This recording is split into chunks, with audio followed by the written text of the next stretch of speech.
नाज़रीन गिरामी अस्सलामु अलैकुम वरहमतुल्लाहि वबरकातुहू। सीधी बात के ताज़ा तरीन प्राइम टाइम में आप लोगों का इस्तकबाल है। नाज़रीन गिरामी, मैं अंसार अज़ीज़ नदवी इस वक्त आप लोगों के सामने कुछ अहम तरीन ख़बरें, कुछ वायरल वीडियोस और कुछ तनकीदी तज्ज़िये लेकर के हाज़िर हुआ हूँ। नाज़रीन गिरामी, तमहीदी तफसीलात में जाने से पहले आप लोगों से जो दरख्वास्त होती है उस पर तवज्जो करने की अपील करूँगा। नाज़रीन गिरामी, जैसे कि आप लोग जानते हैं, इस वक्त जो है पूरे भारत में अलग अलग तरह से इलेक्शंस का बुखार है। इंतखाबी मुहिम्मात ज़ोरों शोरों से जारी हैं। अलग अलग लोगों के अलग अलग दावे हैं। इस दरमियान में सबसे अहम तरीन बयान अगर आया है तो वो खरगे साहब का आया है, जिसको लेकर के एक बार फिर वोटिंग के सिलसिले में संजीदगी बढ़ जाती है। और हाल ही में एक बयान देते हुए कांग्रेस के सदर मल्लिकार्जुन खरगे ने कहा है कि अगर 2024 लोकसभा इलेक्शन में दोबारा जीत करके मोदी और शाह आते हैं तो मोदी और शाह की सरकार डेमोक्रेसी को पूरी तरह से ख़त्म कर देंगे।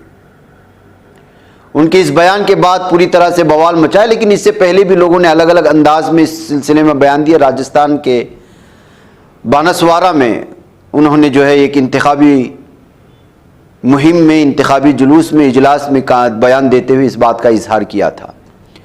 तो नाज़रीन गिरामी, इससे साफ और वाज़ेह तौर पर पैगाम इस वक्त जा रहा है कि जमहूरियत को बचाने का ये इलेक्शन है, लिहाजा इसको बुनियादी सहूलियात ना होने और दीगर चीज़ों को लेकर के ना देखा जाए, भारत को बचाने के लिए वोटिंग की जाए। इस बात को लेकर के हर शोबे में अपोजिशन पार्टी के हर इजलास में ये बात सुनने को मिल रही है।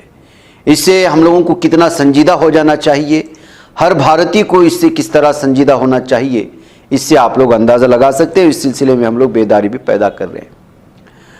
उधर नाज़रीन गिरामी, न्यूयॉर्क टाइम्स की तरफ से एक दाखिली मेमो जिसे अमरीकी खबररसा इदारे द इंटरसेप्ट ने हासिल किया था, गज़ा की पट्टी पर इसराइल की जंग की कवरेज करने वाले सहाफ़ियों को मशवरा दिया है कि वो नस्ल कुशी और नस्ली सफाई जैसी इस्तिलाहात इस्तेमाल करने से गुरेज करें। और ख़त में यह भी कहा गया है कि सहाफ़ियों को मकबूजा इलाका और मुहाजिरीन कैंप जैसी इस्लाहात और फ़िक्रों से भी गुरेज करना चाहिए। आप अंदाज़ा लगा सकते हैं नाज़रीन गिरामी कि इस वक्त जो जुल्म व सितम गज़ा पट्टी पर जारी है, जो कत्लेआम जालिम दहशतगर्द इसराइल की जानिब से इस वक्त सामने आ रहा है, इसमें न्यूयॉर्क टाइम्स अपने सहाफ़ियों को, अपने रिपोर्टरों को इस तरह के लफ्ज़ों का इस्तेमाल करने से गुरेज करने का मतलब यह है कि वो जालिम दहशतगर्द सेहूनी गुंडों की इस कत्लेआम को जायज़ ठहरा रहे हैं। ये न्यूयॉर्क टाइम्स का इस वक्त ये मेमो जब लीक हुआ है तो तब से लेकर के अब तक जो है इस वक्त न्यूयॉर्क टाइम्स की सहाफ़त पर जो है पूरी तरह से उसको निशाने पर लिया जा रहा है। इधर नाज़रीन गिरामी, रामदेव को एक और झटका लगा है। योग कैंपों के लिए सर्विस टैक्स अदा करने की सुप्रीम कोर्ट ने इस वक्त जो है उनको हिदायत जारी की है। योग के नाम पर, मुख्तलिफ योग कैंपों को मुनाकिद करने के नाम पर इस वक्त भारत में और बैरून भारत में किस बड़े पैमाने पर जो है योगा के नाम पर कमाई हो रही है और क्या कुछ हो रहा है ये आप लोग जानते हैं। लेकिन इन तमाम चीज़ों को जो है टैक्स और इन तमाम चीज़ों से इसको खाली रखा गया था। अब बाकायदा सुप्रीम कोर्ट ने इससे पहले भी माफ़ी मांगने को लेकर के किस तरह से इनको बार बार सुप्रीम कोर्ट ने अदालत में बुलवाया और क्या कुछ हुआ और इनकी कितनी तस्वीरें माफ़ी मांगती हुई, और अलल-ऐलान माफ़ी मांगने को 8 दिन का इनको मोहलत भी दी गई है। इसी दरमियान में जो है इस वक्त एक और झटका लगा है योगा गुरु रामदेव को कि वो अब जहाँ भी कैंप मुनक़िद करेंगे योगा के लिए, बाकायदा उसका टैक्स हुकूमत को अदा किया जाएगा। नाज़रीन गिरामी, ये ढोंग है या ड्रामा है या क्या है पता नहीं है, इसलिए कि अमेरिका के सिलसिले में कभी किसी बात को लेकर के भरोसा नहीं किया जा सकता। लेकिन ये खबर आ रही है कि इस्राइली वज़ीर ने IDF बटालियन पर पाबंदियाँ आयद करने के खिलाफ अमेरिका को खबरदार किया है। आपको बता दूं कि अभी अमेरिका ने इसराइल पर जो उनके IDF बटालियन है उन पर जो है आलमी सतह पर पाबंदियां आयद करने की बात कही थी, और इस सिलसिले में मुमकिना पाबंदियां सुर्ख लकीर होंगी, इस बात का भी इस वक्त जो है सामने आया था। इसराइल के कौमी सलामती के वजीर तामार बेन गोयर ने हफ्ते के रोज अमेरिका को खबरदार करते हुए कहा था कि अल्ट्रा ऑर्थोडॉक्स नेतजा यहूदा बटालियन के खिलाफ मुमकिना पाबंदियां सुर्ख लकीर होंगी। उन्होंने सोशल मीडिया पर लिखा कि हमारे फौजियों के खिलाफ पाबंदियां लगाना यह डेंजर होगा, सुर्ख यानी कि डेंजर। इस यूनिट को मुबैना तौर पर मगरबी किनारे के नौजवान बुनियाद परस्त दाएं बाजू की रिहायशियों को मंजिल समझा जाता है, जिन्हें IDF की दीगर यूनिटों में कबूल नहीं किया गया है। तो नाज़रीन गिरामी, किस तरह की जुल्म सितम अपना रही है जालिम दहशतगर्द इसकी मुख्तलिफ बटालियन, और किस तरह मासूम ये सहनी दरिंदे मासूम बच्चों को इस वक्त निशाने पर ले रहे हैं। और एक मरतबा फिर रफा बॉर्डर पर हो या खान यूनुस में इस वक्त नंगा नाच है इस वक्त सहनी गुंडों का, इन दरिंदों का और जहन्नमी कुत्तों का। आपको बताता चलूं कि किस तरह से जो है आज खबरें आई हैं। सबसे पहले इसराइल ने रफा बॉर्डर पर आज जो है 18 अफराद को, जिसमें ज़्यादातर बच्चे शामिल हैं, और एक खबर आ रही है कि एक ही फैमिली के बच्चे हैं, उनको सबको शहीद कर दिया है राफा बॉर्डर में आज हमला करते हुए। फिर इसी दरमियान में गरबी उर्दून के नूर शम्स कैंप से खबरें आ जाती हैं कि यहां झड़पों में 8 इसराइली फौजी जख्मी हो जाते हैं। नाज़रीन गिरामी, दरअसल गरबी उर्दून नूर शम्स कैंप में गुज़श्ता 24 घंटों से लगातार यहाँ की मुजाहिदीन में और जो है यहाँ की जालिम दहशतगर्द सहनी दरिंदों के दरमियान में झड़प जारी है और जो है मुठभेड़ जारी है, तसादुम जारी है। ऐसे में जहाँ बहुत सारे आम आवाम के इंतकाल की, शहीद होने की खबरें हैं, तो वहीं पर जालिम दहशतगर्द इसराइली फ़ौजियों के ज़ख्मी होने की खबरें हैं और उनकी तादाद 8 बताई गई है, जबकि ये तादाद बहुत ज़्यादा है। इब्रानी मीडिया ने इस बात को सामने लाया है। नूर शम्स कैंप पर 40 घंटे से जारी इस फौजी जारियत के दौरान 10 फ़िलिस्तीनियों को शहीद करने और 8 को गिरफ्तार करने की बात सामने आई, तो वहीं पर कई जालिम दहशत सहनी दरिंदों को जो है जहन्नम हासिल करने की भी, उनको ज़ख्मी करने की भी खबरें आई। इसी तरह नाज़रीन गिरामी, आज ही की ताज़ा खबर, गज़ा के अन्नासरिया हॉस्पिटल में इज्तिमाई कब्र से 50 शहदा के जसद खाकी को बरामद कर लिया गया है, जिन्हें काबिज फौज ने नासरिया मेडिकल कॉम्प्लेक्स के अंदर इज्तिमाई तौर पर दफन किया था। आप अंदाज़ा लगा सकते हैं इन तस्वीर को देख कर के, इन खबरों को देख कर के, इलाके खान यूनुस में है जो मुख्तलिफ उम्रों के 50 शहदा की लाशें बरामद की गई है। सिविल डिफेंस ने कहा कि इसका आमला आने वाले दिनों में तलाशी की कार्रवाइयाँ जारी रखे हुए है और बाकी शहदा की बाजियाबी के लिए काम कर रहा है, क्योंकि शहदा की बड़ी तादाद अब भी इज्तिमाई तौर पर दफन है, जिनको अलग अलग दफन करने की कोशिशें हो रही हैं।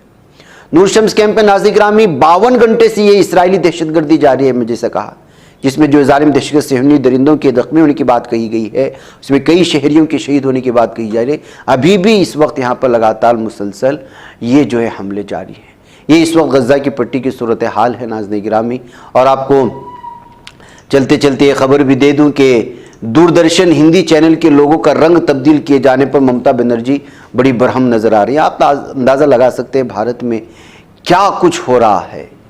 इलेक्शन के मौके पर ऐसे ऐसे फैसले ले जा रहे हैं जिसको इलेक्शन कमीशन कभी इजाज़त नहीं देता, लेकिन इलेक्शन कमीशन तो ऐसा लगता है कि वो बीजेपी की बी टीम बन गया है, उसको जिताने के लिए पूरी तरह से कोशिश कर रहा है। इल्ज़ामात लगाए जा रहे हैं और अलग अलग तरह के इलेक्शन कमीशन के इस फैसले को और किस तरह से वो जो बयानबाजियाँ दे रहे हैं और हिंदू मुस्लिम कर रहे हैं, जो किसी भी तौर पर जो है इजाज़त नहीं दिया जाता इलेक्शन कमीशन के उसूल के मुताबिक, लेकिन उनके खिलाफ कोई कार्रवाई नहीं हो रही।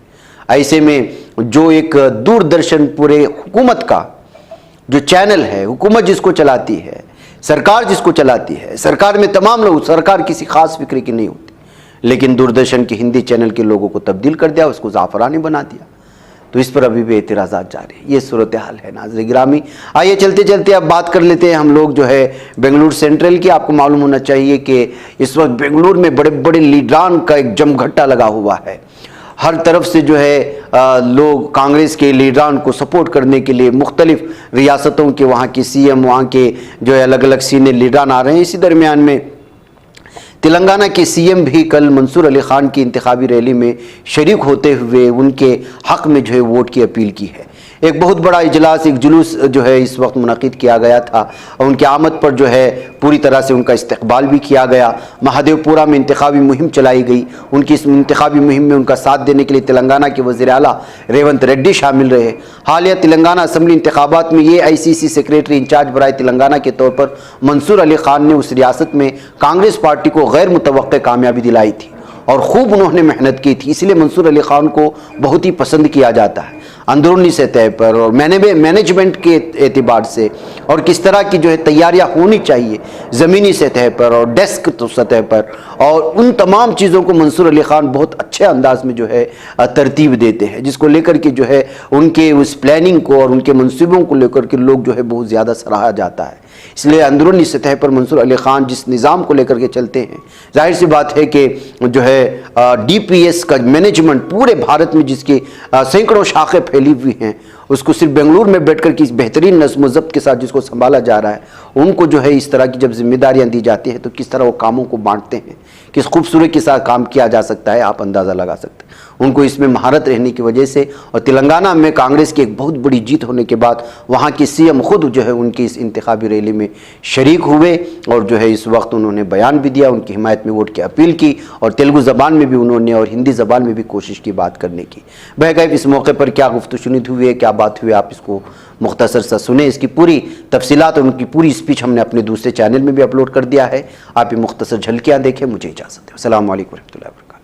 चीफ मिनिस्टर और कांग्रेस नेता हैं और मेरी खुशनसीबी है कि ये आज आके मेरे वास्ते प्रचार किए और मेरे वास्ते लोगों को वोट करने के लिए पूछे, तो काफ़ी अच्छा लगा और वो तो कांग्रेस पार्टी को ज़रूर इससे फ़ायदा होगा। सर, इस क्षेत्र में जो है उनकी कम्युनिटी के ज़्यादातर लोग हैं, तो क्या कहना चाहिए सर, उनके कम्युनिटी के लोग सारे नहीं, रेवंत रेड्डी साहब सब कम्युनिटी को अपील करते हैं, सिर्फ वही उनकी कम्युनिटी, वो एक मास लीडर हैं, सो उनका जो कहना है वो सब लोग सुनते हैं। जिस तरह से मंसूर अली खान के कदम बेंगलोर सेंट्रल में मजबूत होते जा रहे हैं, क्या लगता है आने वाले दिनों में मंसूर अली खान क्या उभर करेंगे? देखिए, कांग्रेस के कदम मजबूत हो रहे हैं, मंसूर अली खान के नहीं, कांग्रेस के जो गारंटीज हैं, कांग्रेस का जो आम आदमी के लिए जो सोच है वो मजबूत हो रही है। सिद्धरामैया सरकार, DK शिव कुमार सरकार और राहुल गांधी, सोनिया गांधी, खरगे साहब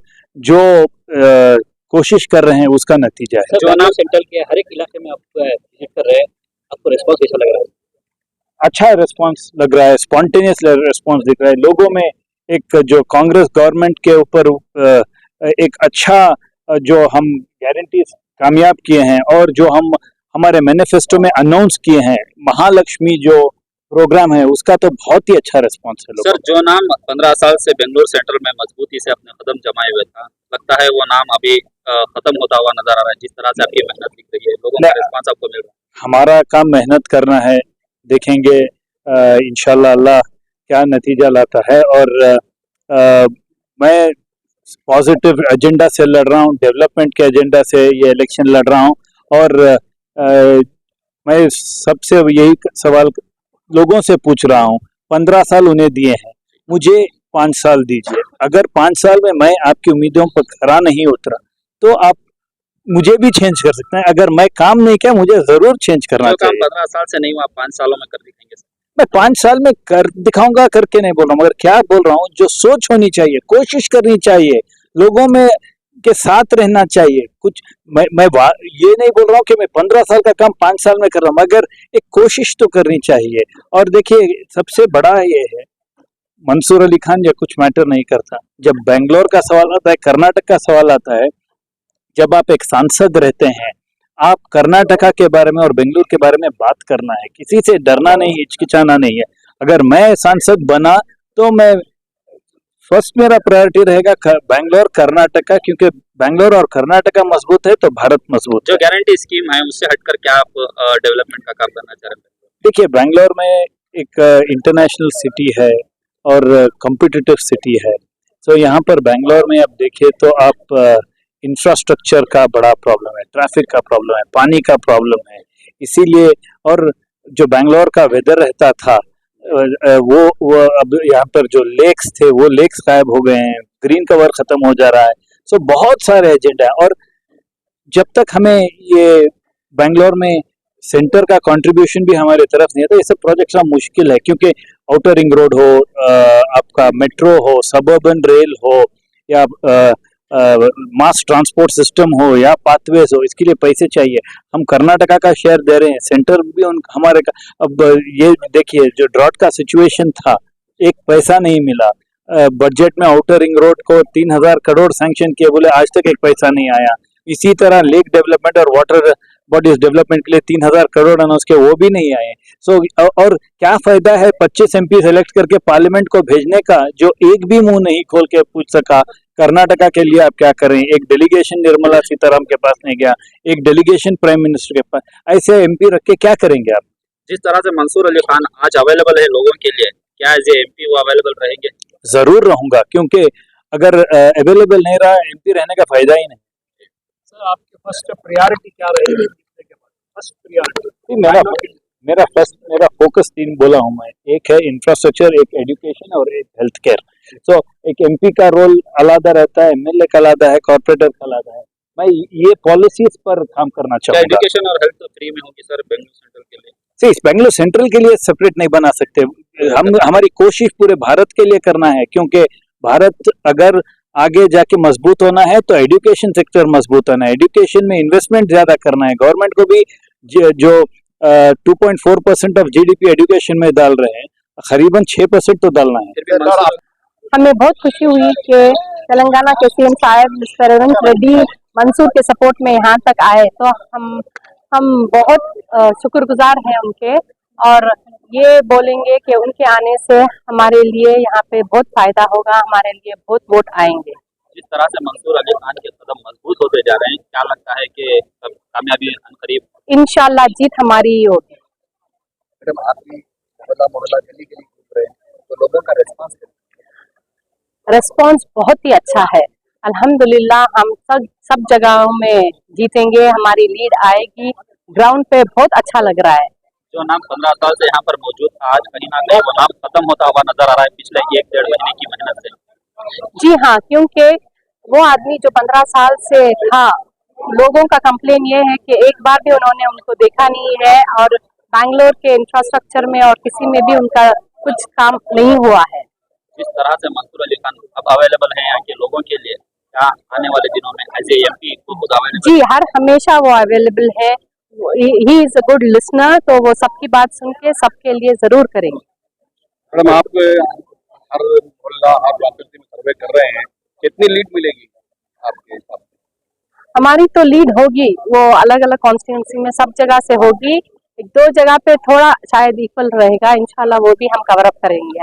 है मंसूर अली खान अल्हम्दुलिल्लाह 100%। ये बच पाता है कोई सहाफी की निगाहों से, मिलाता है ये लोगों को मोहब्बत की पनाहों से।